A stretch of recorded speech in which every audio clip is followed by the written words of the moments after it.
Siempre es grato para participar en ese tipo de foros y en esta ocasión que ha denominado Ciudad Futura, donde la naturaleza y la tecnología convergen.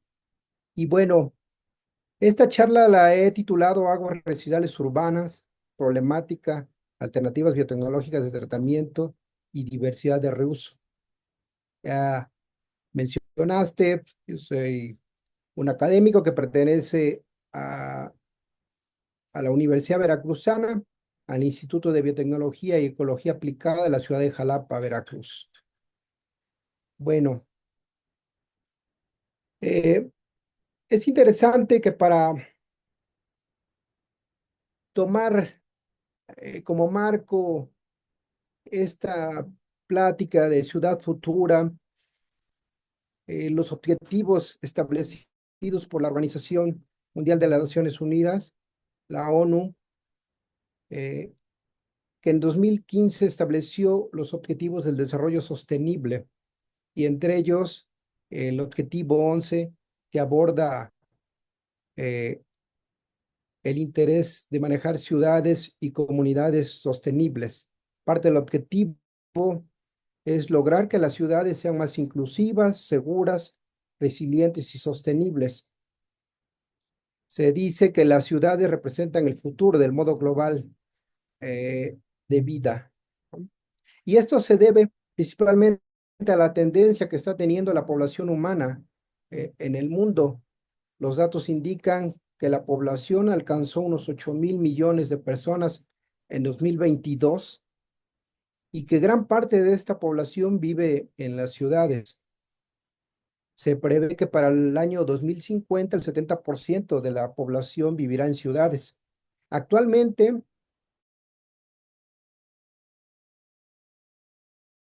pero en barrios marginales, y se espera que en los próximos 30 años más de 2.000 millones de personas se sumen en ese tipo de situación. Entonces, el escenario es se torna bastante difícil y es un desafío para la sociedad y para los gobiernos que nos representan. Entonces, muchas ciudades no están preparadas para una rápida urbanización. El desarrollo de la vivienda y la infraestructura se ven superadas, lo que provoca un crecimiento principalmente en ese tipo, ¿no? Que se genere eh, cinturones alrededor de las ciudades, denominados barrios marginales, que no se cuentan con una infraestructura adecuada y los servicios adecuados para vivir tal como se pronostica de una forma segura, que es lo que se requiere, ¿no? Resiliente y sostenible. Entonces, no es posible alcanzar el desarrollo sostenible sin transformar significativamente la forma en que se están construyendo los espacios urbanos. ¿Cuáles son los retos más urgentes? Bueno, eh, atacar la desigualdad y los niveles de consumo de energía y la contaminación son algunos de los principales retos. Los datos indican que las ciudades ocupan apenas el 3% de la superficie terrestre, pero que suponen entre el 60 y 80% del consumo de energía y el 75% de las emisiones de carbono. Sobre todo también muchas ciudades se ven más vulnerables a los efectos de cambio climático, de los desastres naturales que ya los estamos viviendo en cada uno de nuestros países.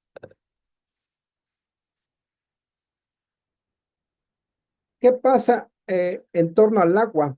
Y que la ONU también establece como un objetivo prioritario, que es el 6, y que se refiere a garantizar la disponibilidad de agua y su gestión sostenible y el saneamiento para todos.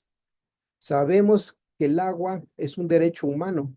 Sin embargo, actualmente miles de millones de personas no tienen acceso al agua potable y a los servicios básicos, y se prevé que este problema se agudice cada vez más.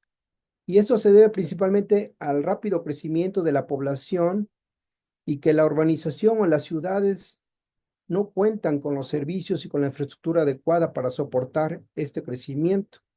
La demanda de agua sabemos que ha superado el crecimiento demográfico y actualmente más de la mitad de la población mundial sufre de escasez de agua, al menos en ciertos periodos del año.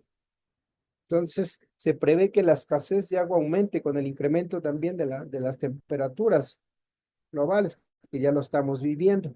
Ahorita, por ejemplo, en nuestro país, pues ya estamos empezando en la primavera, ya se empiezan a sentir los estragos de las altas temperaturas que alcanzamos arriba de los 35 grados centígrados en unas ciudades donde regularmente son frescas y temperaturas entre 20 y 25. El problema, el panorama se torna un tanto difícil entonces. Y es parte de lo que mencionaba. En esta gráfica se muestra los datos del crecimiento de la población humana, la tendencia. Y como bien sabemos, y lo mencioné en una diapositiva anterior, en el año 2022 alcanzamos los 8.000 millones de personas y de acuerdo a las proyecciones para el año 2050, poco más del 2050, estaremos alcanzando los 10.000 millones de personas en el planeta, ¿no? ¿Qué pasa con las tendencias entre la población urbana y la población rural? Para el año 1960, la mayoría de la población vivía en áreas rurales. Sin embargo, eh, estas poblaciones fueron migrando por distintos factores hacia zonas urbanas, hacia las ciudades. Y se puede ver en esta gráfica que actualmente la mayor parte de la población viven o vivimos en áreas urbanas. Y se prevé que para el año 2050 alrededor del 70% de la población humana vivirá en zonas urbanas. En esta gráfica se muestra la tendencia de los últimos 200 años, cómo ha sido para algunas de las ciudades, de países, principalmente aquí destacando algunos de América, como Argentina, Brasil, Estados Unidos, Canadá y México. Se puede observar una tendencia en los últimos 200 años, a partir de 1800, cómo ha ido un incremento acelerado en cuanto al asentamiento de las poblaciones, del humano en poblaciones urbanas, en sitios urbanos, ¿no? En esa gráfica, obviamente, se muestra aquellas ciudades principales de los países donde sabemos que están asentados la mayor parte de la población y seguramente, como sabemos, cada uno de nuestros países, podemos ver que la mayor concentración de la población está en las capitales. Aquí una tendencia de cómo se va a mostrar ese incremento poblacional para el año 2035, donde sabemos ciudades, las ciudades más grandes del mundo, como Delhi, en la India, Tokio, eh, y por ejemplo acá países y ciudades como nuestro país, como la Ciudad de México, que tiende al incremento en los últimos 10 años. Entonces, es un reto enorme eh, el establecer estas ciudades futuras, ciudades sostenibles. Se tienen que implementar medidas todavía más estrictas para lograr estos objetivos. Ya habíamos mencionado cómo cómo está la tendencia al incremento de establecimientos en las ciudades de la población humana. Y esta población principalmente mencionábamos que está estableciendo en forma de barrios marginales, pero no todos los países es por igual, ¿no? Por ejemplo, aquí podemos ver en esta gráfica cómo está el establecimiento de barrios marginales en el planeta, ¿no? Eh, los principales asentamientos o los barrios marginales se acentúan más en África, algunos países de Asia y en América, pues podemos mencionar aquí a Ecuador, a Perú, a Bolivia, parte de México también, donde se está dando el establecimiento de barrios marginales entre las ciudades, ¿no? Bueno, ahora hablemos un tanto en torno al tema que nos aborda, que es el agua, el uso del agua en el planeta.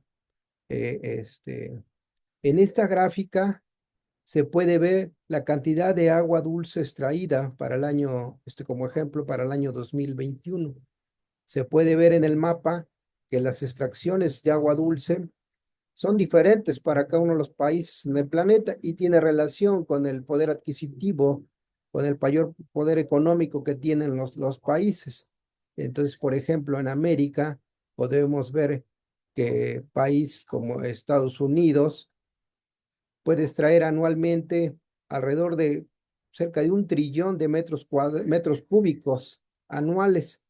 Sin embargo, hay otros países que la extracción no llega ni a los 300 millones de metros cúbicos eh, por año. Entonces, aquí, al igual que podemos poner como ejemplo, al igual que la riqueza, la distribución del agua no es equitativa, ¿no? Y es diferente en cada uno de los otros países. Eh, en esta gráfica se muestra los datos, pero per cápita, por persona, ¿no?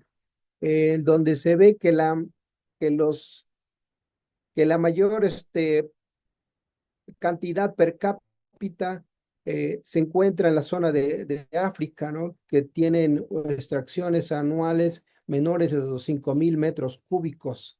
En cambio, otros países superan los 100.000 metros cúbicos por año, por persona.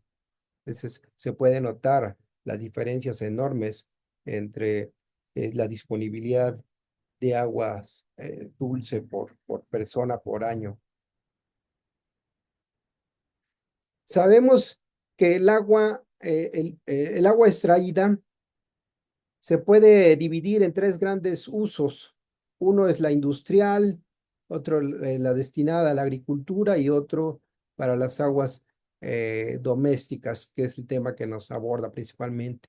Pero aquí en esta gráfica se muestra el agua que está extraída y que está destinada para la industria. Podemos ver también que en cada uno de estos países es distinta y tiene relación con la industrialización o el poder económico que tienen los países. Así, por ejemplo, los países que extraen o que destinan más agua para la industria se encuentra Estados Unidos, Canadá, en el caso de América, y otros países, por ejemplo, principalmente los europeos y una parte de y Rusia, que extraen esa agua extraída, la destinan en gran parte, en una gran proporción, arriba del 70% para este uso industrial. Para la agricultura se muestra en esta gráfica. Podemos ver en el caso de América que muchos países destinan una gran cantidad de agua para uso agrícola. Habría que ver, por ejemplo, qué tan eficiente, qué tan productivo está haciendo nuestros campos agrícolas para saber el uso eficiente de esta agua que estamos extrayendo y que estamos destinando a la agricultura. México, por ejemplo, es uno de los países que extrae esta gran cantidad de agua destinada para la agricultura, arriba del 70%, así como otros países como Chile, Argentina, que se puede ver en esta gráfica. Gran parte del agua extraída la destinan para uso agrícola. ¿Qué pasa con las aguas destinadas a servicios municipales o las aguas o también llamadas aguas domésticas?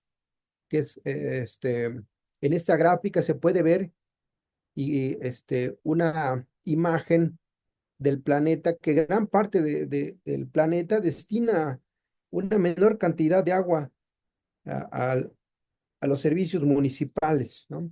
Las aguas residuales, las aguas domésticas. Solo algunos países de África, África del Sur, podemos ver que destinan arriba del 50-60% de su agua extraída para uso doméstico, servicios municipales. En cambio, la mayor parte de los países destinan menos del 20% para las aguas municipales. Es ahí otra de las problemáticas que tenemos, ¿no? La distribución inequitativa y habría que ver qué tan eficiente está haciendo para eh, el uso municipal, que ahorita vamos a ver algunos datos al respecto. Entonces, esa agua extraída que se destina para uso municipal, ¿cómo está siendo gestionada? Si está siendo gestionada de forma segura o no. Esta gráfica muestra eh, la gestión del agua que usamos para destino, para fines potables, ¿no? Es decir, el agua que llega hasta nuestros hogares, cómo está siendo gestionada, si está siendo gestionada de forma segura o no, con todos los servicios o los procesos de potabilización. Aquí podemos ver que países desarrollados principalmente manejan de forma segura prácticamente el 100% de sus aguas destinadas a usos potables, a usos domésticos. En cambio, lamentablemente, países como el nuestro, México, se ve poco avance desde el año 2000 y tenemos alrededor del 40-42% solo eh, agua gestionada de forma segura. Y así se encuentran algunos países de América, como Costa Rica, Colombia, Ecuador, que están entre los países eh, con escaso porcentaje de manejo seguro del agua potable, ¿no? Desde ahí empezamos a ver ya problemas sobre la gestión y la correcta potabilización del agua que nos llega hasta nuestras redes, y que consumimos diariamente. Esta es otra gráfica de las instalaciones, de cómo están las instalaciones del agua potable, si está segura o no. En cuanto al número, en cuanto al número de personas, ¿no? Cantidades de personas que están usando agua segura en el planeta. Esta es una gráfica del año 2022. Entonces, por ejemplo, para el caso de América, lamentablemente México sigue siendo de los países con mayor número de personas que no está usando, no cuenta con instalaciones de agua potable segura. Incluso está México por arriba de otros países de Sudamérica, ¿no? Chile, por ejemplo, se considera entre los países que usa instalaciones de manera más segura, junto con Argentina. Bueno, ¿qué pasa con esa agua que nos llega a nuestros hogares y que posteriormente que la usamos para los distintos fines y luego la desechamos a través de nuestras redes, ¿no? Redes de descarga? Y aquí eh, esta gráfica se muestra las aguas residuales tratadas, esas aguas que ya usamos, cómo están siendo tratadas por nuestros gobiernos en distintas dependencias gubernamentales. En esta gráfica, bueno, se puede ver que tiene relación estrecha el tratamiento seguro de las aguas residuales con el alto poder adquisitivo de los países más desarrollados, ¿no? Por ejemplo, en el caso de América, pues Estados Unidos prácticamente eh, trata de forma segura todas sus aguas residuales. Los datos para México indican que estamos por ahí del 60% de esas aguas que usamos, solo tratamos alrededor del 60% y así están varios países de América del Sur. Algunos incluso no presentan datos de sus tratamientos de aguas residuales. En el caso de América del Sur, podemos ver que Chile está entre los países que con mayor porcentaje de tratamiento de sus aguas residuales. ¿Qué pasa con ese escaso tratamiento seguro de las aguas residuales? Pues van a generar problemas de salud, incluso la muerte en humanos. En esta gráfica se muestran el número de muertes de humanos por factor de riesgo para el año 2021. Entre ellos, eh, que indico aquí con unas flechas en color rojo, se muestra el número de decesos atribuidos, por ejemplo, al uso de agua no segura, al manejo, al uso de instalaciones no adecuadas. Entonces podemos ver que el número de muertes al año atribuidas por el uso de agua no segura rebasa el millón de personas atribuidas a, a muertes por agua no saludable, ¿no? Entonces podemos ver que el problema realmente es fuerte, el número de decesos atribuidos prácticamente al agua, agua contaminada es alto en el planeta, ¿no? ¿Y cómo se da el número de muertos? Obviamente, mencionábamos que tiene relación estrecha con el poder adquisitivo de los países, ¿no? Aquí el mayor porcentaje de decesos en el mundo se da en África. Por ejemplo, para el caso de América, estamos por debajo del 2% de muertes atribuidas al uso de agua no segura, ¿no? Pero lamentablemente para el caso de África, como sabemos y vemos, podemos ver las noticias, pues está entre los países que tienen la necesidad de hacer uso de agua no segura y que tiene relación estrecha con diversas enfermedades que están relacionadas con agua contaminada, tanto por contaminantes biológicos como químicos, ¿no?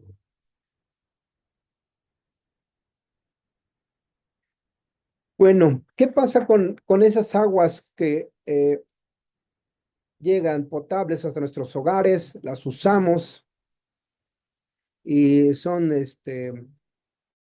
desechadas en los distintos sistemas de alcantarillado? ¿Cuál es la ruta de esas aguas residuales domésticas? Pues en esta gráfica se muestra en este esquema un trabajo, una gráfica que pude extraer de un trabajo de Jones en el 2021 que hace un estudio sobre el destino y la producción de las aguas residuales domésticas y que esto me va a llevar a mostrar datos del reuso. Primero, bueno, ya mencionamos que debe existir la producción o existe la producción de aguas residuales, ¿no? Utilizamos las aguas para distintos fines y generamos aguas residuales como individuos. Esta agua producida, aguas residuales, puede tomar dos vías. Una, que puedan ser colectadas y otras que desafortunadamente en muchos países sigue sin colectarse. Estas aguas residuales colectadas, a su vez, pueden ser tratadas o no tratadas, ¿no? Estas aguas residuales colectadas que pueden ser tratadas, desde su origen ya tienen una planeación para ser reusadas para distintos fines o pueden ser tratadas y descargadas en ciertos cuerpos de agua, obviamente cumpliendo con las normas establecidas por cada gobierno, cada gobierno del respectivo país, ¿no? Esas aguas también, las aguas colectadas y no colectadas, pueden ser unificadas en un sistema de aguas no tratadas y también, a pesar de no ser tratadas, pueden ser reusadas, como lamentablemente existe, por ejemplo, en el caso particular de nuestro país, muchas de las aguas que se generan en la zona metropolitana o en el Valle de México son usadas con fines agrícolas sin ser tratadas. O una parte se tratan y lamentablemente otra parte no logra tratarse y aún así es destinada para distintos fines, principalmente agrícolas. Entonces, estas aguas descargadas en distintos cuerpos de agua también pueden ser planeadas para ser reusadas a través de un tratamiento o pueden ser reusadas también sin ser sometidas a tratamiento. Esta es, digamos que la ruta que pueden seguir las aguas residuales domésticas. Ahora bien, ¿cómo son tratadas estas aguas residuales domésticas? Primero, eh, pues tiene que haber, como mencionaba en la diapositiva anterior, una colección de estas aguas. Las tenemos que confinar en ciertos depósitos. Estas aguas, aquí pueden ser, en este caso estamos hablando de aguas residuales, pero también pueden ser las aguas generadas por la industria y se mezclan con las aguas, obviamente, de lluvias. Para ser tratadas, primero, esas aguas son sometidas a un proceso de cribado para eliminar sólidos o partículas sólidas grandes. ¿No? Pasan por un proceso de cribado, después pasan por un tratamiento primario en donde siguen sedimentando partículas sólidas con el fin de tener prácticamente un líquido con la menor cantidad de partículas suspendidas sólidas. Una vez que se hace esta sedimentación en un tratamiento primario, estas aguas son sometidas a un tratamiento secundario, que es principalmente es un proceso biológico donde se lleva a cabo la mayor parte de las reacciones bioquímicas para lograr eliminar esos contaminantes y son residuales domésticas, principalmente orgánicos. Aquí eh, hay diversos procesos biológicos que a continuación voy a mencionar en una diapositiva posterior.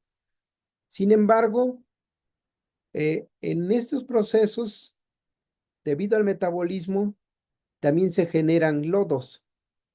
Estos lodos, como se muestra abajo del cuadro del tratamiento secundario, son confinados hacia unos tanques de almacenamiento que regularmente y de manera convencional, la mayor parte de los sistemas de tratamiento en el planeta son tratados por medios de digestión anaerobia, donde se generan dos productos principales. Uno que es un gas, es principalmente un biogás y que puede ser usado en el propio sistema de tratamiento de las plantas de tratamiento de aguas y se genera un sólido, que este sólido a su vez es sometido a un tratamiento para posteriormente ser usado como un biofertilizante. La fracción sólida puede ser utilizada como un mejorador de suelos, por ejemplo.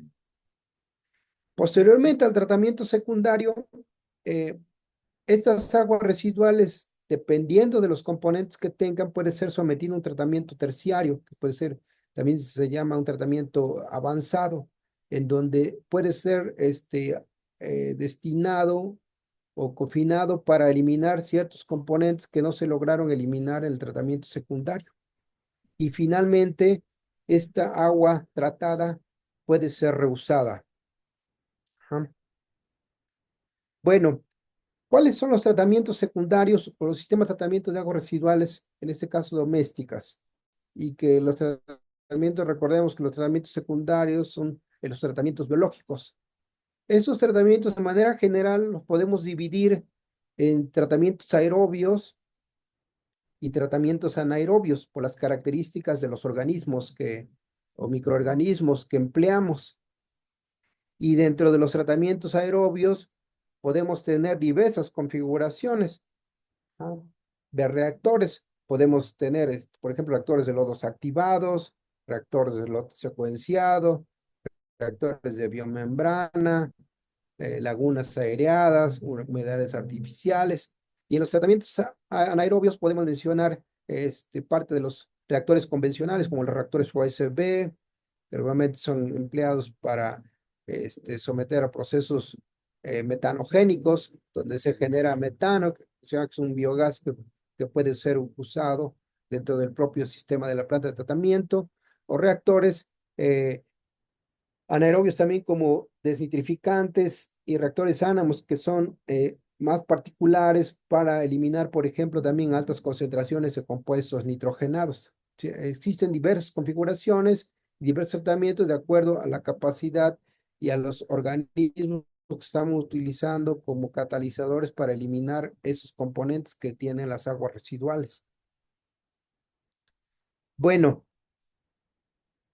dos grandes ejemplos de la aplicación de estos tratamientos de aguas residuales a nivel mundial y que principalmente puedo citar que los principales reactores que se ocupan a gran escala o a escala industrial son la de lodos activados.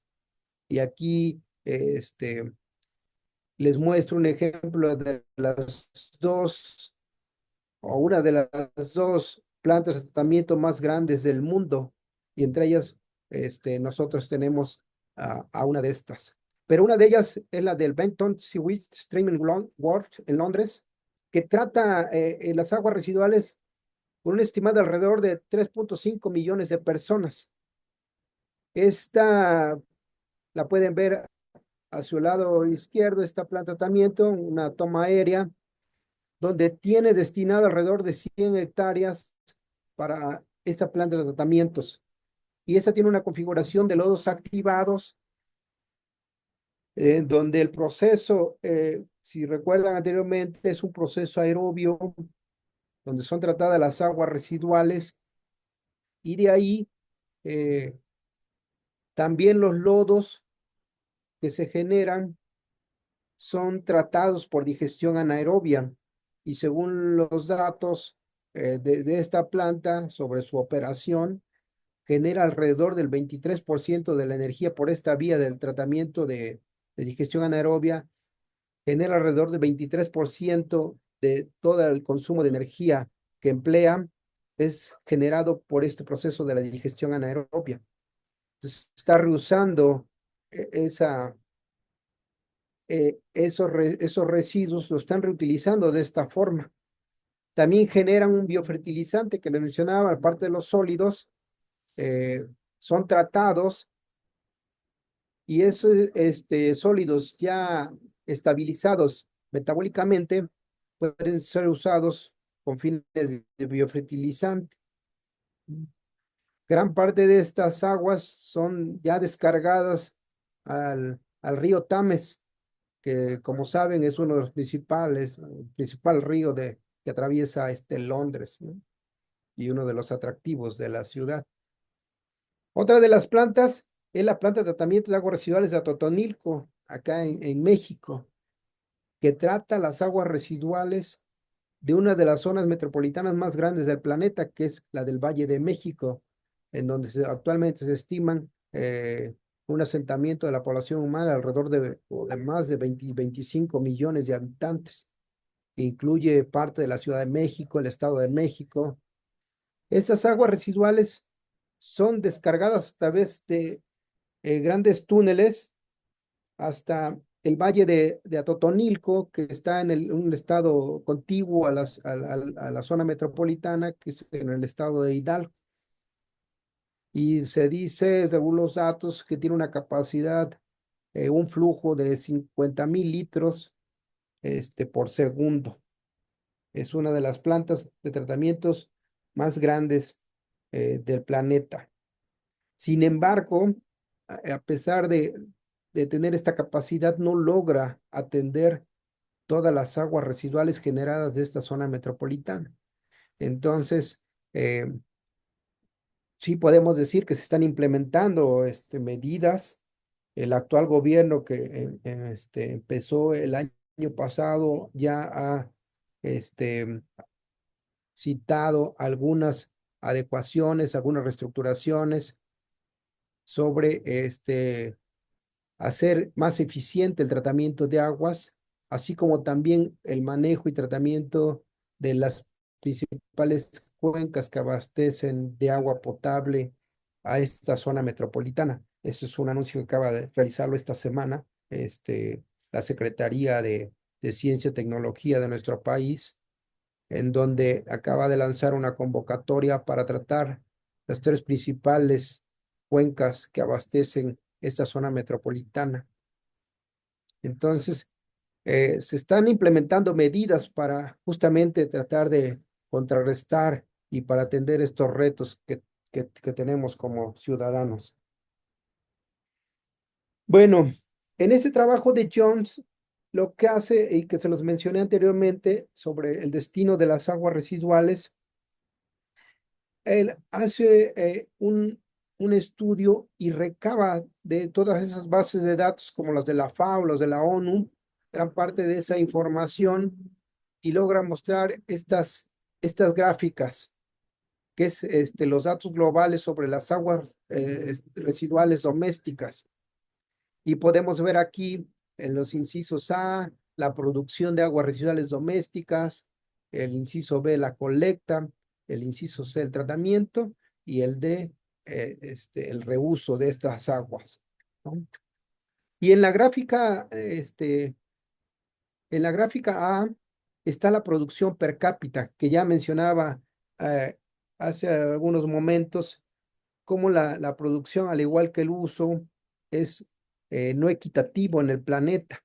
Entonces podemos ver a países como Estados Unidos que la producción per cápita, que tiene obviamente relación estrecha con el uso del agua, la producción de aguas residuales está por arriba de 100 metros cúbicos por año, ¿no? Sin embargo, algunos países, por ejemplo, en contraste como África, tienen una producción de aguas residuales domésticas menores a 10 metros cúbicos por año. Y como comentaba, esta tiene una relación estrecha, obviamente, con la disponibilidad de agua potable que tienen. Entre mayor agua potable tienen, pues obviamente mayor generación de aguas residuales domésticas van a generar, ¿no?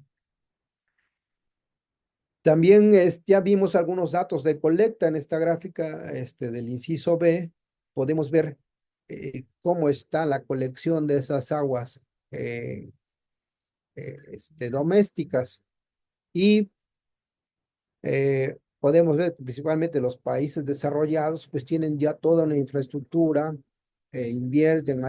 tienen mayor inversión para poder colectar todas esas aguas residuales domésticas que generan. Entonces, países como Estados Unidos, aparte de los países de Europa, logran colectar eh, prácticamente toda el agua que generan, toda el agua residual la logran colectar, entonces tienen datos de alrededor del 100%, ¿no? Em, México ahí, por ejemplo, pues, como vimos anteriormente, tiene una colección de agua potable, de aguas residuales, ¿no?, bastante alta. Sin embargo, si podemos ver ya en la gráfica del inciso C, pues el tratamiento de esas aguas es también diferente. En los países, como mencionaba, los países desarrollados prácticamente están tratando todas sus aguas residuales, ¿no? Sin embargo, muchos países no han logrado todavía atender al 100% el tratamiento de esas aguas residuales que, como vimos, pueden ser colectadas o no colectadas. Aquí hablamos, obviamente, para tratarlas, pues tiene uno que colectarlas, ¿no? Por ejemplo, en el caso de México, si hablamos de América, pues tiene un tratamiento por ahí del 60% de tratamiento de sus aguas residuales colectadas, ¿no? Así están varios países de América y como vemos, Chile ha logrado implementar eh, mayores medidas y ha logrado tener sistema de tratamiento, el porcentaje de aguas residuales domésticas superiores o entre el rango del 75 al 100% de sus aguas residuales. Podemos ver también que en países de África, pues solo logran tratar eh, entre 0 hasta el 5% de sus aguas residuales. Ahora bien, en la gráfica del inciso C podemos ver cómo que es agua tratada o no tratada que veíamos es reusada. Y eso también es reusada por la necesidad que tiene cada uno de los países, ¿no? Eh, Podemos ver aquí en estas gráficas que los mayores o los países que reusan casi al 100% su agua se encuentran, por ejemplo, en Europa. Un ejemplo claro del reuso de aguas residuales domésticas prácticamente al 100% son los Emiratos Árabes, ¿no? Que te ocupan o reusan prácticamente entre el 80 y el 100% de sus aguas residuales.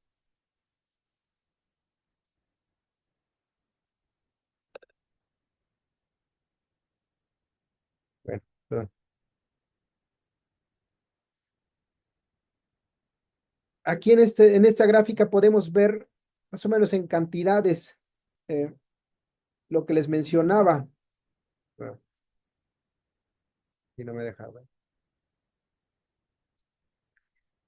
Y este trabajo de Jones estima una producción, de acuerdo a todos los datos recabados que existen públicos, estima una producción de 300, para que se den una idea, pues son enormes cantidades, 359 por 10 a la 9 metros cúbicos por año. Esta es la producción global de aguas residuales domésticas según estimaciones y modelos que ocupó Jones en el 2021. Solo para dimensionar, eh, este, 359 por 10 a la 9 metros cúbicos al año equivale al 100%. Pero de este 100%, el 63% logra ser colectada. De ese, y el 52% logra ser tratada y solo el 11% de estas aguas residuales domésticas a nivel mundial es reusada. Entonces podemos ver cómo van disminuyendo los valores desde el simple hecho de ser colectadas hasta luego ser tratadas, que prácticamente el 50%, y a nivel global. Obviamente vimos que algunos países logran tratar su 100%, pero otros no llegan ni al 5% del tratamiento, son valores promedios. Entonces, estimaciones promedios a nivel global, solo el 52% de las aguas residuales domésticas son tratadas. Y luego de esos valores, el 11% eh, son reusadas. Pero como ya vimos, algunos países por la necesidad también de suministro y recursos hídricos, pues se ven en la necesidad de usar prácticamente el 100%, entre el 80 y 100% de las aguas residuales domésticas a reusar. Sin embargo, otros países no se ven en la necesidad y como vamos a ver ahorita en un dato, eh, en esta diapositiva, el mayor reuso de las aguas residuales domésticas se da en, en países como los Emiratos Árabes Unidos, en Qatar, que reutilizan más del 80% de las aguas residuales. Perdón, me permiten, le voy a encender la luz que ya se me está oscureciendo.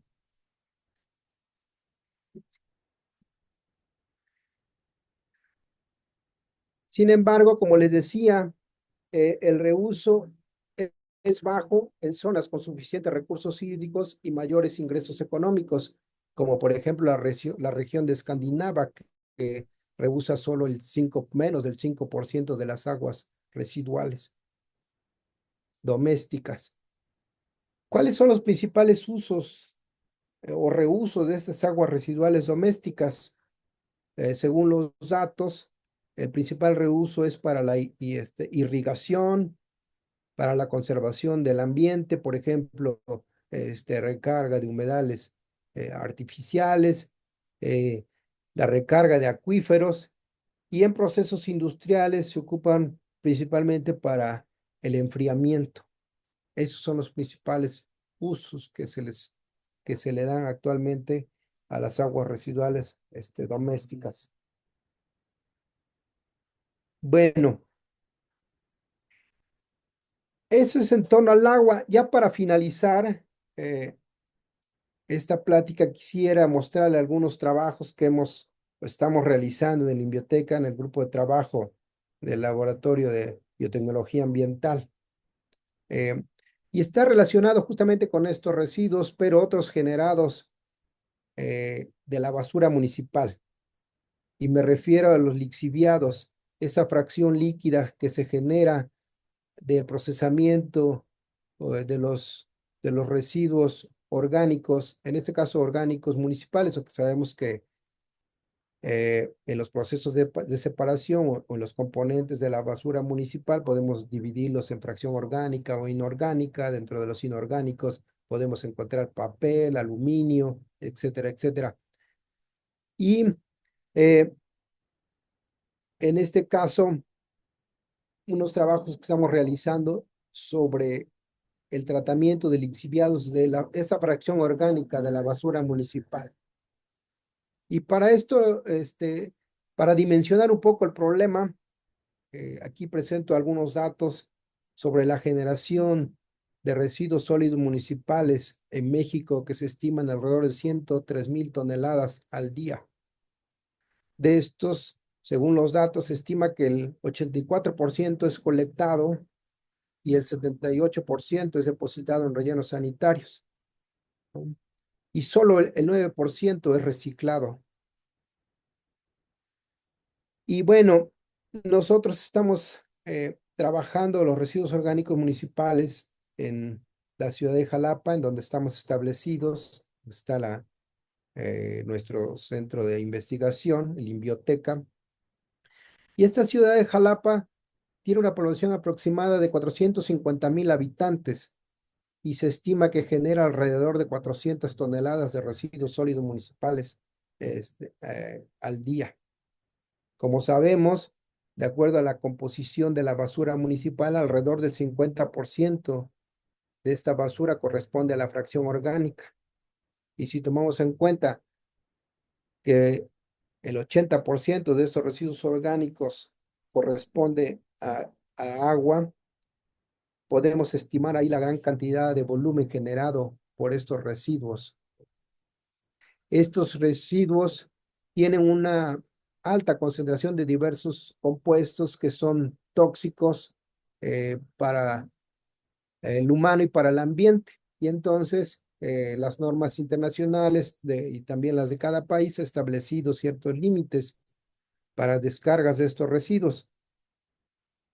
Parte de nuestro trabajo entonces se están centrando en el tratamiento de estos lixiviados de un centro de compostaje que creó la ciudad de Jalapa en el 2018 y que recibe alrededor de 20 toneladas de residuos orgánicos.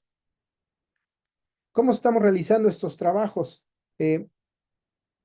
Estamos evaluando diversos procesos microbianos que están involucrados en el ciclo del nitrógeno. Podemos mencionar algunos procesos como la desnitrificación, el proceso Anamos, la nitrificación, que son procesos que, si recuerdan, anteriormente en una diapositiva mencionaba los procesos biológicos que pueden ser tanto aerobios como anaerobios. Aquí nosotros estamos evaluando estos procesos con el objetivo de remover tanto compuestos orgánicos, carbonados como nitrogenados. Y lo estamos haciendo empleando diversas configuraciones de reactores biológicos, que también se los mostraba en una diapositiva anterior.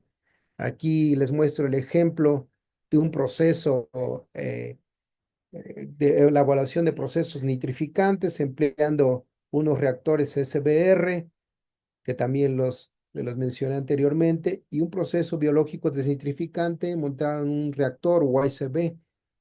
Hemos evaluado distintos parámetros físico-químicos con el propósito de hacer eficiente la eliminación de los contaminantes de estos lixiviados.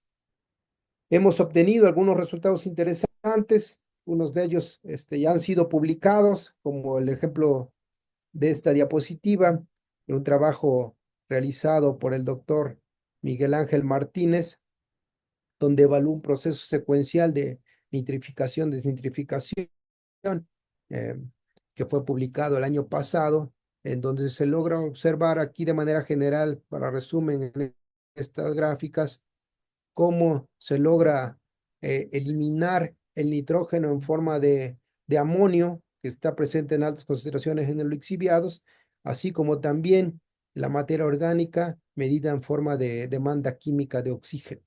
Los resultados ya en los efluentes obtenidos después del tratamiento muestran valores que se encuentran por debajo de los límites máximos permisibles por las normas oficiales mexicanas e internacionales. Entonces, podemos ver la eficiencia de estos procesos ya en estos reactores. Obviamente, estos trabajos, como vimos en la diapositiva anterior, son realizados en cultivo, perdón, a nivel laboratorio, cultivo batch. eh, y parte de la propuesta, pues en algún momento, brindar información para que pueda ser escalado y esa es una tarea que también tenemos que hacer con los organismos gubernamentales, tratar de implementar estos procesos a gran escala. Bueno, ya para finalizar, algunas recomendaciones que gran parte de estas están establecidas en los organismos internacionales como los establecidos por la ONU y tiene que ver básicamente con parte de nuestra tarea como sociedad civil, exigir a los gobiernos que rindan cuentas claras sobre los recursos destinados para los rubros de procuración del medio ambiente, exigir inversiones en infraestructura, en instalaciones, saneamiento, la protección y el restablecimiento de los ecosistemas relacionados con el agua, que como pudimos ver, desafortunadamente en los países en vías de desarrollo, eh, todavía nos falta mucho por trabajar, ¿no? Y el reto es enorme para alcanzar estos objetivos establecidos por las Naciones Unidas para el 2030, que se ve ya muy cercano sin embargo, la tarea todavía es titánica. Por ejemplo, para el caso de nuestro país, pues pudimos ver que solo se tratan el 60% de las aguas residuales. eh, entonces, la tarea es enorme. Se están haciendo esfuerzos, pero eh, se tienen que trabajar aún más todavía para lograr estos objetivos. Otra de las recomendaciones es crear conciencia sobre la importancia del uso eficiente y sostenible de los recursos naturales y ponerlas en prácticas desde nuestros hogares. Como dice el dicho, el buen juez por su casa empieza, ¿no? Entonces, tenemos que aportar desde nuestros hogares para tratar de tener un, un mundo, un planeta mejor, ¿no? Y aquí en esta imagen que se muestra en la parte inferior en verde, que es una propuesta por el Banco Mundial, en donde dice que es tiempo de usar o de ver a las aguas residuales como un recurso para lograr una economía circular. Como vimos, esas aguas residuales eh, regularmente las vemos nosotros como desechos, ¿no? Pero tienen un alto potencial de reuso, obviamente, tanto la fracción líquida como la fracción sólida que se genera. Entonces, parte de la tarea es implementando la economía circular, en este caso las aguas residuales, pero todas las aguas que se generan, tanto industriales, como las generadas incluso por la industria, por la agricultura. Y bueno, nada más ya para agradecer, obviamente, a mi institución, la Universidad Veracruzana, a la Inbioteca, a los fondos nacionales, anteriormente con CONACYT, ahora el CECITID, a través de apoyos de diversos fondos que se logran realizar estas investigaciones, al Departamento de Limpia Pública de la ciudad de Jalapa, por brindarnos el acceso a tomar y analizar, a investigar junto con ellos eh, la composición de estos residuos y a generar, implementar propuestas para su tratamiento adecuado. Mm.